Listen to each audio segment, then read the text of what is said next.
사순절 두 번째 날, 오늘은 회개에 관한 말씀입니다. 시편 51편 1절부터 10절.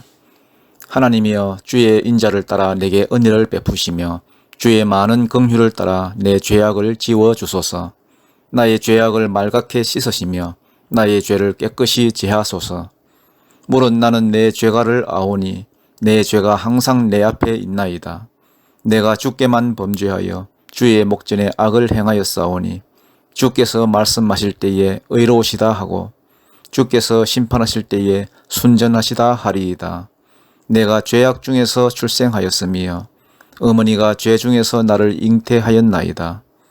보소서, 주께서는 중심이 진실함을 원하시오니 내게 지혜를 은밀히 가르치시리이다. 우슬초로 나를 정결하게 하소서. 내가 정하리이다. 나의 죄를 씻어 주소서. 내가 눈보다 희리이다. 내게 즐겁고 기쁜 소리를 들려주시사 주께서 꺾으신 뼈들도 즐거워하게 하소서.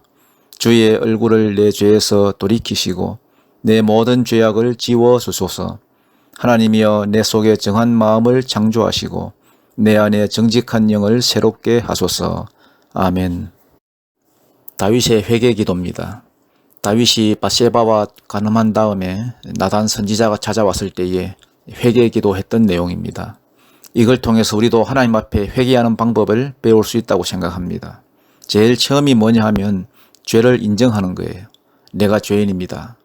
그게 1절부터 5절까지입니다. 그리고 6절부터 쭉 본론이 나옵니다. 회개입니다. 죄를 자백하는 것. 그리고 다시 회복하게 됩니다. 새롭게 살겠습니다. 누군가가 이런 말을 했습니다. 모든 사람은 교도소 담장 위를 걸어가고 있다. 운이 없어 교도소 안쪽에 떨어지면 죄인 되는 거고, 운이 좋아 바깥으로 떨어지면 아무렇지 않게 살아간다. 누구나 다 죄인인데 드러나는 사람이 있고 안 드러나는 사람들이 있다는 것입니다. 인간은 누구나 죄와 더불어 살아갑니다. 그러니까 회개를 못하는 거예요. 교도소 안에 떨어진 사람은 자기가 억울하다고만 생각할 거고, 교도소 바깥에 떨어진 사람은 자기가 죄인이라는 인식을 못하니까, 그러니까 회개가 안 되는 거죠. 그런데 희한하게도 하나님께 가까이 다가가면 갈수록 우리가 죄인임을 느끼게 됩니다. 반면에 하나님을 멀리하는 자, 악인들은 죄를 의식하지 못합니다. 아시다시피 다윗은 하나님으로부터 내 마음에 합한 자라고 그 말을 들었던 그야말로 의인이었습니다. 그런 다윗이 한순간에 간음죄와 살인죄를 저질렀습니다. 이것은 뭘 말하느냐 하면은 어느 누구도 죄로부터 자유로울 수 없다는 것입니다. 다윗 같은 사람도 죄를 지었으니까 우린 다 죄의 본성을 가지고 태어났기 때문에, 그래서 다윗도 말하기를 내가 죄악 중에서 출생하였으며 어머니가 내 죄 중에서 나를 잉태하였나이다, 이렇게 고백하고 있습니다. 이 죄의 문제 해결하는 방법이 뭐냐? 첫 번째는 인정하는 겁니다. 인정하는 것. 하나님을 인정하듯이 죄를 인정하는 거예요. 하나님, 나는 죄인입니다. 그게 1절부터 3절까지의 내용입니다. 하나님이여, 주의 인자를 따라 내게 은혜를 베푸시며 주의 많은 긍휼을 따라 내 죄악을 지워주소서. 나의 죄악을 말갛게 씻으시며 나의 죄를 깨끗이 제하소서. 물은 나는 내 죄가를 아오니 내 죄가 항상 내 앞에 있나이다. 두 가지를 인정하는 겁니다. 하나님을 인정하는 것, 내 죄를 인정하는 것.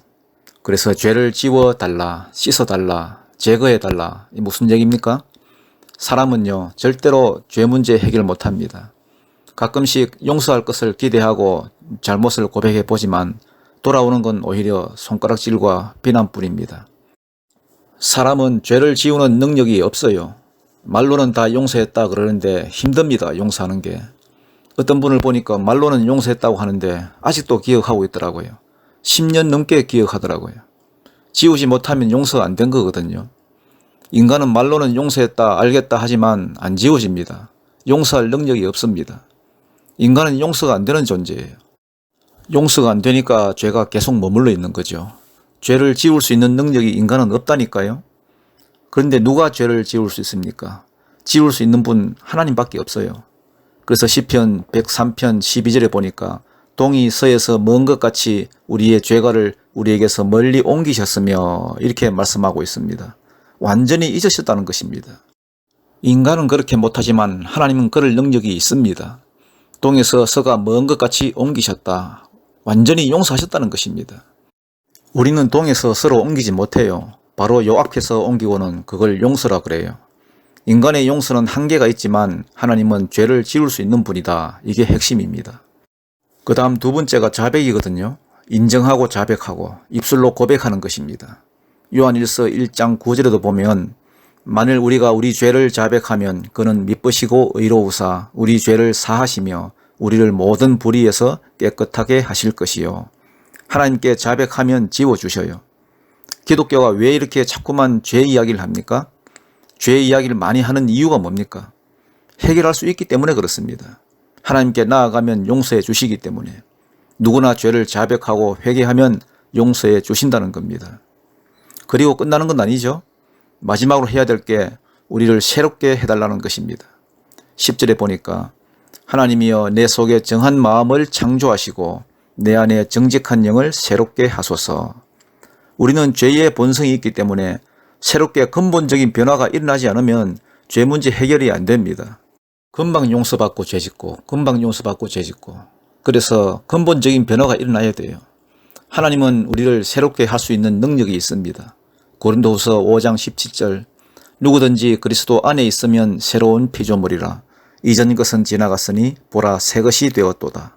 새롭게 하는 능력이 하나님께 있습니다. 지워주고 끝나는 게 아닙니다. 용서하고 끝나는 게 아닙니다. 새로운 피조물 만드는 겁니다. 뉴 크리에이션, 새로운 피조물 만드신다고요. 이게 하나님의 능력이라는 겁니다.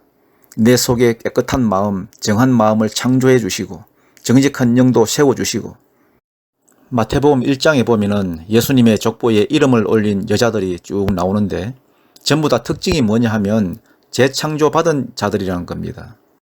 다말이라는 여자 보세요. 인간적으로 볼 때 쓰레기 같은 인물 아닙니까? 시아버지하고 동침하고 그런데도 재창조됐잖아요. 또 기생 라합도 재창조된 인물이죠. 원래는 창녀였는데 룻도 마찬가지 이방인인데 재창조됐잖아요. 보아스하고 결혼해가지고 하나님 백성이 됐잖아요. 그래서 성경은 한결같이 다 하나님이 재창조하신 사람들의 이야기예요. 하나님이 새롭게 만드신 사람들 이야기입니다. 그러니까 내가 죄악 가운데 놓이고 나는 끝났어 그러면 안 되고요. 자백하고 회개하는 자리에 나아가면은 하나님이 용서하시고 죄를 지어 주실 뿐만 아니라 재창조하시고 새롭게 하셔서 새로운 인물, 성경의 인물을 만든다는 겁니다. 하나님만이 인간을 새롭게 만들 수 있습니다. 그래서 예수 믿는 목적은 새 사람 되는 것입니다. 사람이 변하는 것입니다. 이전에 내가 변하여 새로운 피조물 되는 것입니다.